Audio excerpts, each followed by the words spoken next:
Tarinda, a Mobius fairy tale.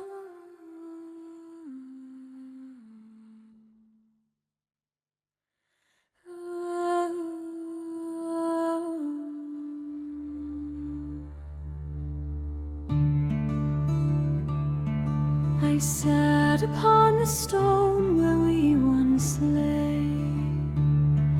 The grass has grown, the moss has covered gray. I watched the path where you walked away, and I waited for you.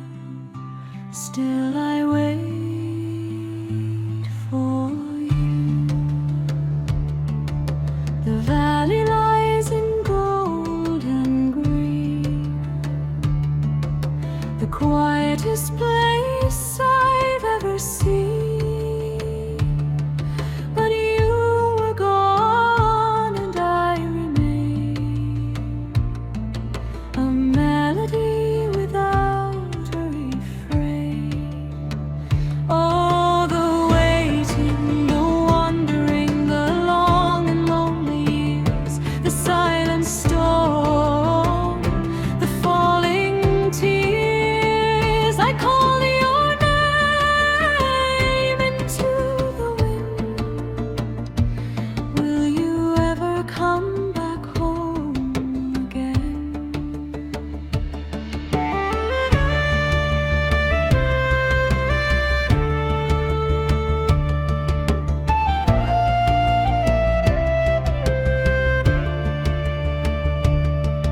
Then came a whisper from the page, a writer's hand, a lonely sage. He wrote my world, he wrote my pain, and then he wrote you back again. Oh, the waiting, the longing, the long and lonely years, the silent storm, the falling tears. I called your name into the wind. Will you ever come back home again?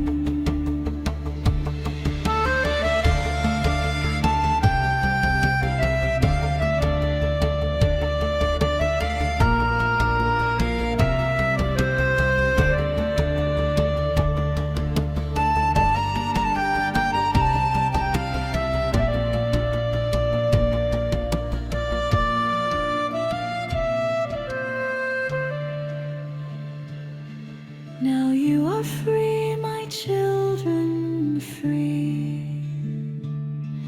The words dissolve, the dust is me. I hold you now beneath the sun. The waiting and the wandering done.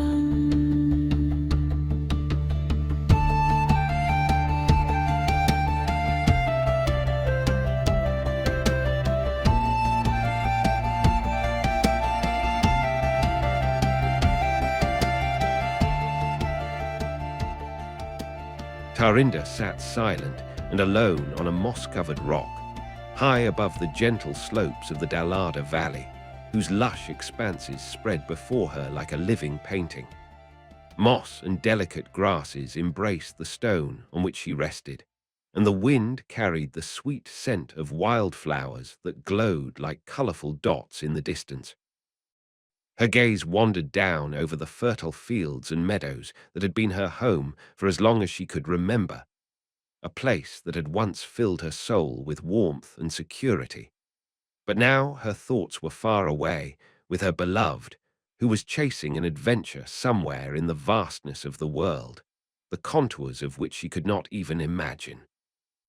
The deep sorrow within her, a silent, gnawing pain, had driven her from the comfortable familiarity of this home, driven from the only place on earth that had ever meant anything to her, driven by the pains of never-ending memory that had fallen like a shadow over her heart. Every corner of the valley, every tree, Every stone seemed to whisper of Cirrun, of the days when they had roamed the meadows together, his hand in hers, his laughter in the wind. A lonely tear stole into her left eye, glittered for a moment in the pale light of the setting sun, and then wandered lost down her tanned cheek, a silent drop of despair that seeped into the rock. Lost, that was how Tarinda felt, as if she had lost herself in the vastness of her longing. If only Cirrun were here, she thought, wiping the moisture dejectedly from her skin, her fingers trembling with cold and sorrow. A year ago he had left somewhere, following a call she did not understand. Those strangers had lured him away, those who had travelled through the land with their colourful garments and cheerful songs, their voices like a promising breeze that touched people's hearts. The strangers, just thinking of them made her stomach clench, a bitter knot of aversion. They were to blame for all of this, for the emptiness that had spread inside her like a poisonous mist. Erasti they had called themselves, seekers of the wisdom of Jejun, and their words spoke of distant worlds, of secrets that slumbered beyond the hills of the Dalarda Valley. Cirrun had spent long nights with them by the fire, the flickering light on his face, listening to their tales and songs of heroic deeds and hidden treasures.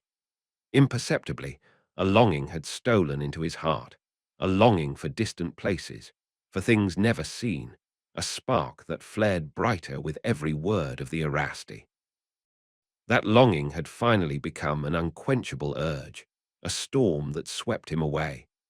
He could not resist when the Erasti moved on, their voices like sirens in the night, and he followed them, his footsteps echoing on the path that led him away from her. Tarinda remained alone, a lost ship on a silent sea, her sails slack in the wind of her loneliness. Thus she, who had always been happy, experienced the pain of loneliness, a pain that burrowed within her like a hungry beast, that eventually drove all joy from her mind, and opened the door wide to the bitterness that soon followed. The days, once filled with laughter and lightness, were now grey and heavy. The colours of the valley faded before her eyes. Weeks had passed, weeks in which Tarinda paced restlessly back and forth in her little hut day after day, her footsteps a monotonous echo on the wooden floor. Painfully, slowly, time passed thereafter, stretched out, seemed to stand still for eternities, as if the world itself had held its breath. There was nothing left in Tarinda's life to enjoy, no song, no light that could drive away the darkness within her. The fragrant flower meadows, once a carpet of joy, were now only silent witnesses to her grief. The whisper of the trees in the gentle wind, once a comfort, now sounded like a mocking rumble. The babbling brook, which tirelessly told its stories, was for her only an empty murmur that no longer meant anything. Her thoughts were only with her beloved who had left her, a constant circling around his absence, a longing that would not let her go. The day might come when he would return, his footsteps echoing across the threshold of her hut, but could she endure the time until then? All her love was with him, an invisible thread that connected her to him, so that no harm might befall him. All her longing followed him like a lost bird searching for its flock, and she hoped it would reach his heart, would move him to turn back to her, back home. The nights came, and with them the silence that she hated even more than the long hours of the day, a silence that lay over her like a heavy cloak and stole her breath. In dreams, she felt the hot body of her beloved at her side, his warmth a comforting shield against the cold of the night. She felt his tender touches, his fingers gently stroking her skin, and enjoyed his affection, which for a fleeting moment returned her to a world she had thought lost. But when day came, when the first rays of sunlight pierced the cracks in the hut, it was as if something inside her shattered into 1,000 pieces, a sudden pain that threw her back into reality, into the emptiness that Cirrun's absence had left behind. The dreams were a cruel comfort, a fleeting happiness that tasted all the more bitter upon waking. Thus it was that one morning Tarinda sat in front of her house, her legs crossed, her back leaning against the rough wall of the hut. She had passed the time listening to the song of the birds, high and clear above the valley, while leafing through old scrolls whose yellowed pages rustled under her fingers. Here, between the lines of times past, she found some of the comfort she so desperately needed, and the necessary distraction from the pain that gnawed at her. He immersed herself in the tales of Sarfante of Ridge Cam, a poet whose words were like a river that carried her away. As she followed this river of words along the winding paths of poetic storytelling, some smiles managed to dispel the dark clouds of despair over the radiance of her face for moments, fleeting moments of light in a world of shadows. She enjoyed accompanying the heroes of ancient sagas through their adventures, sharing their triumphs and defeats with them, as if they were companions at her side. And when she finally reached the story of Volkrun the Salfender, she was so captivated that she unconsciously spoke the words aloud, her voice a delicate sound that united with the wind. In the stillness of the valley, her voice echoed far and wide, soft and gentle as a song that broke through the silence.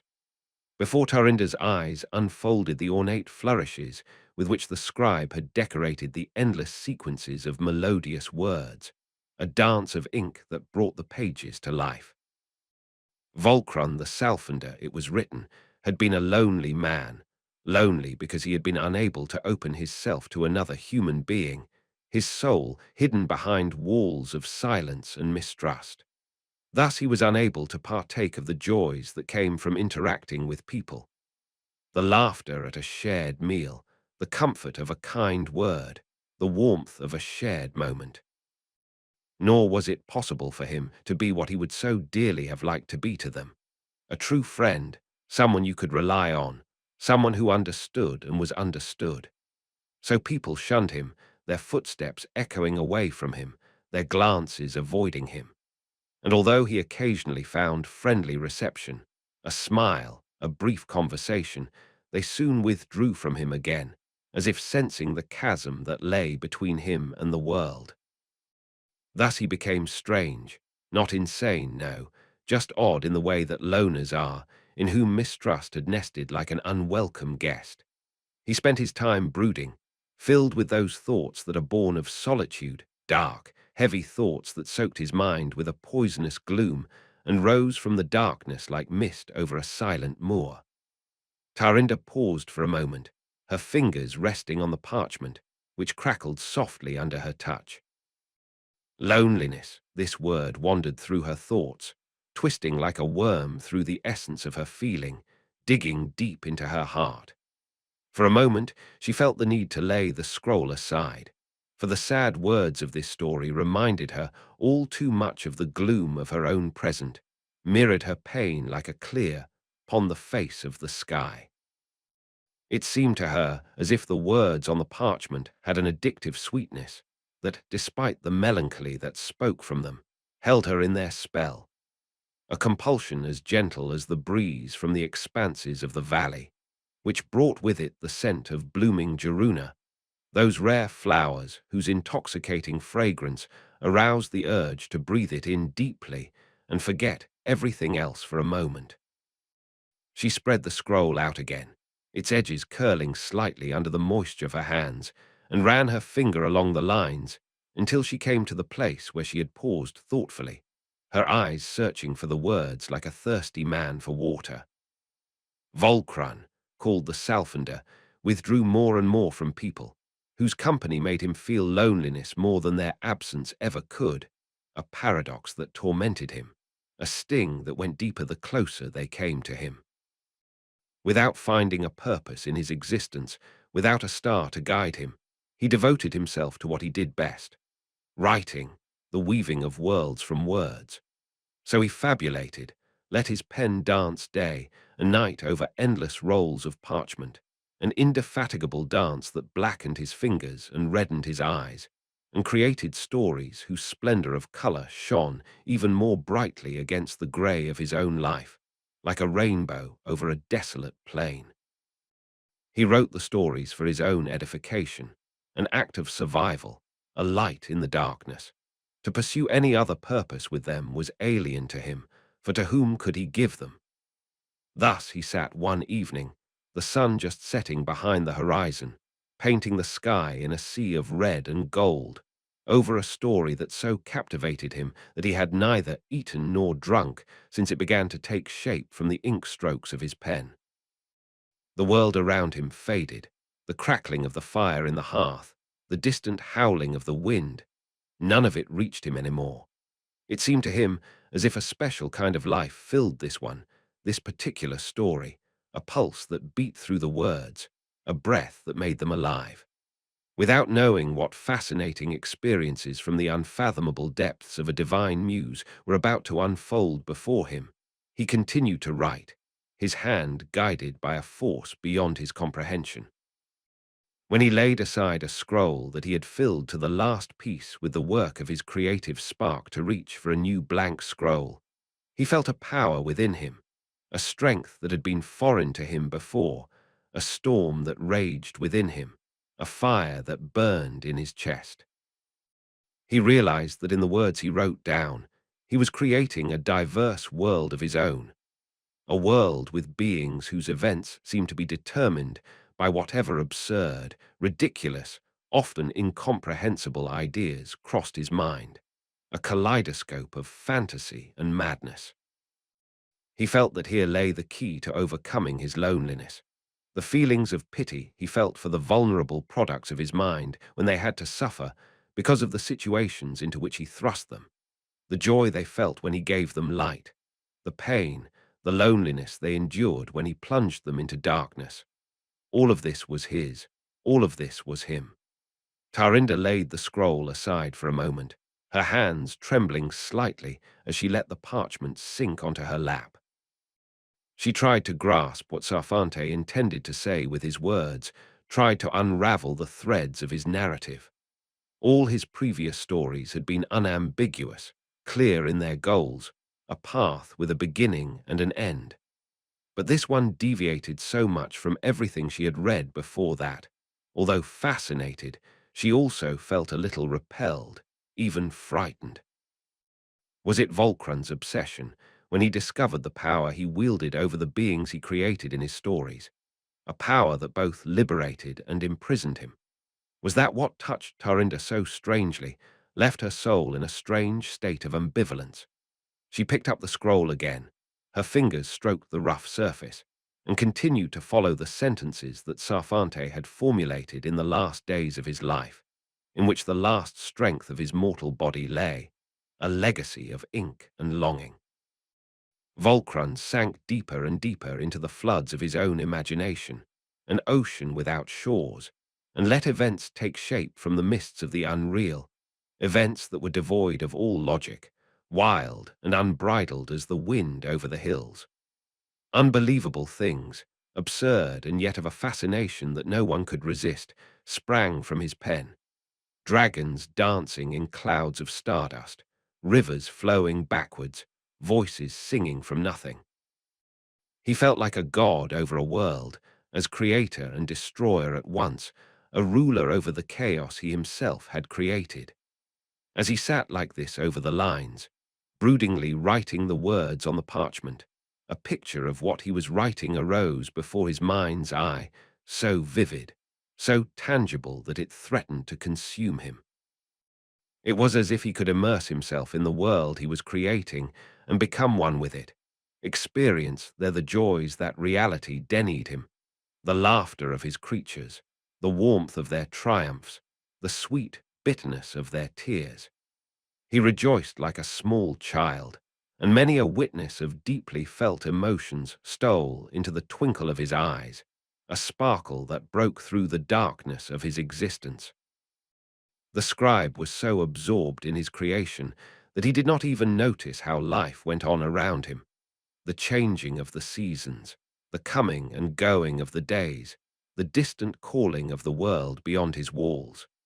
He had already spent many hours, writing one scroll after another, the ink flowing in streams, the candles melting into stumps.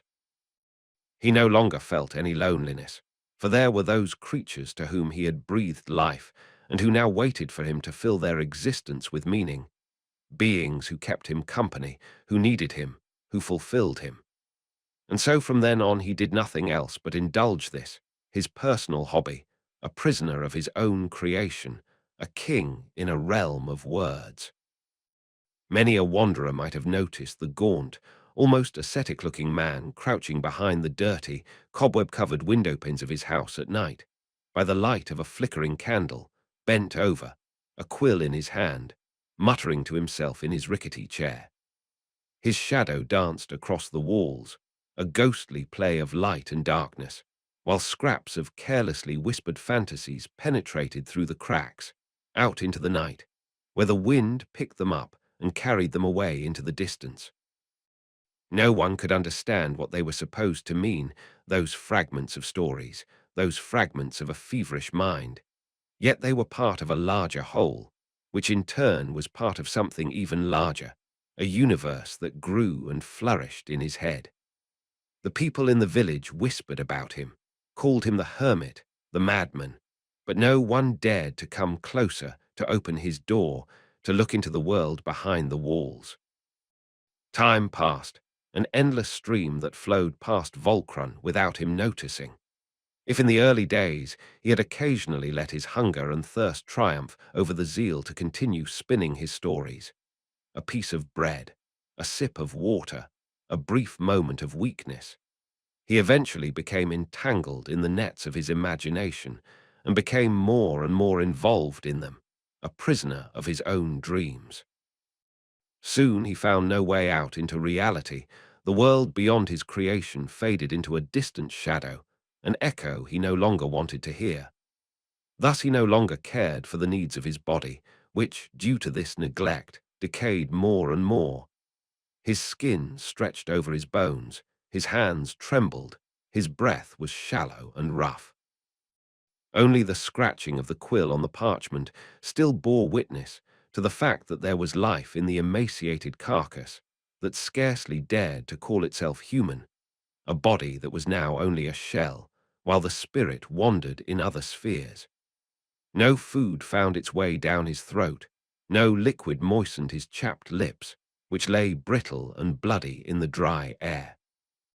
The air in the small room was filled with the bestial odor of the neglect of the body, a stench that numbed the senses, but Volkrun was not disturbed by it. Through the dense thicket of his unbridled beard, he smiled blissfully, a smile that stretched his sunken cheeks, and his half-closed eyes radiated a fiery vitality that mocked the general condition of his body, a fire that burned within him while his body crumbled to ashes. The floor under the table at which he sat writing with his back bent had long been covered with parchment scrolls, a chaotic sea of ink and madness that spread around him like a flood. Then came the day when Volkrun felt that his strength to write was deserting him, a trembling that paralyzed his fingers, a veil that settled over his eyes. The words that had once flowed from his pen, so full of their own life, now refused to be pressed into a pleasing form and did as they pleased. They eluded him, forming clumsy structures of a mind that, on the threshold of death, had long since crossed the threshold of madness. That night, by the light of one of his last candles, whose flame flickered and danced like a dying star, his quill moved one last time over the smooth firmness of a parchment skin. It was as if Volkrun wanted to bid farewell to his creatures, a final act of love, of remorse, as the last words stole onto the parchment with weak, trembling strokes. He placed a final period after the last sentence, a tiny speck of ink that lay heavy on the page. Then the moment came when another fate, time, an invisible scribe, also placed a final period after the chapter that had been called Volkrun's life. His hand sank, the quill slipped from his fingers, and his head fell gently onto the parchment as the candle went out and darkness embraced him. Many weeks passed. The winds carried the seasons over the hills, and the writer's house slowly fell into disrepair. Moss grew over the threshold. The windows became blind with dust. It was not until a rainy day that a wanderer knocked at the door of Volkrun's dwelling, a weather-beaten man seeking shelter from the storm. Creaking, the door opened. It had only been ajar, moved by the wind, and hesitantly the wanderer stepped inside, his boots echoing on the rotten floor. Astonished, he saw the many parchment scrolls that covered half the room, a jumble of writing and oblivion that lay like a blanket over the silence. In the half-darkness of the room, barely visible, the yellowish-white remains of a lonely life shimmered toward him. A skeleton, slumped over the table, its bony hand still resting on a parchment.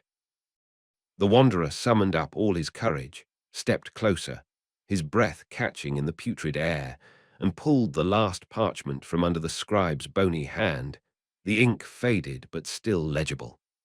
He found the last candle, which had gone out before it too could burn out, and lit the pitiful remnant with a spark from his flint, the light flickering weakly over the scene.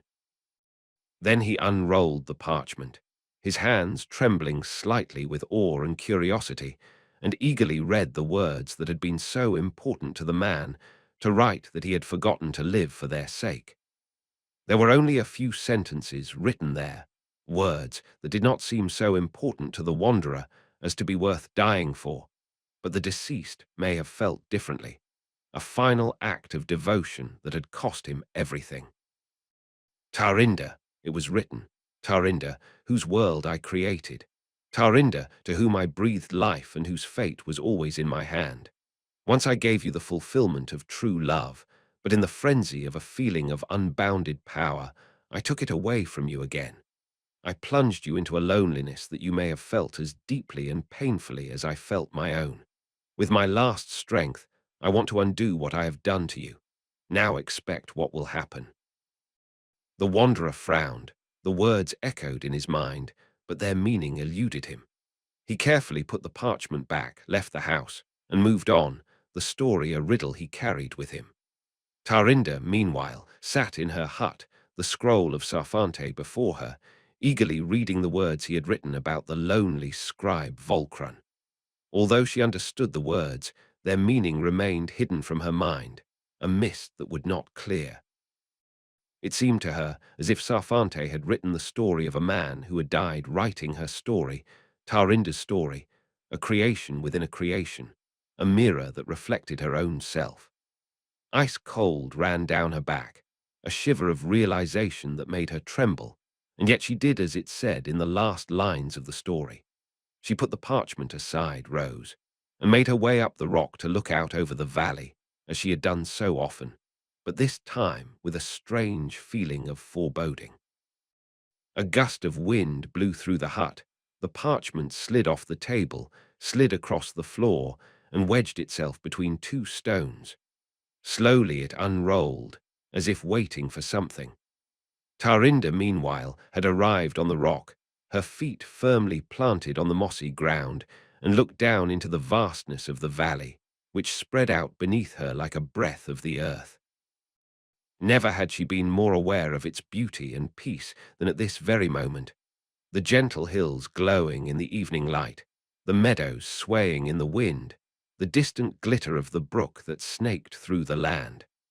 Her features relaxed, the burden of the past months fell from her for a moment, and a smile stole dreamily into the corners of her mouth, a breath of hope that warmed her. In the hut, letters formed on the parchment, connecting into words and sentences, as if an invisible hand were writing them. In the distance, Tarinda thought she could make out a figure approaching, a shadow on the horizon emerging from the haze. It could still be that her eyes were playing tricks on her, a delusion of her longing, but already the moment had come when it became obvious. Someone was here, a familiar silhouette that made her heart beat faster.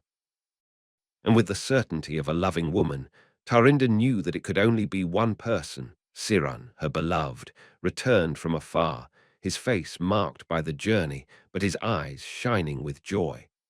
On the parchment it was written. Tarinda joyfully embraced her beloved, whom she had missed for so long.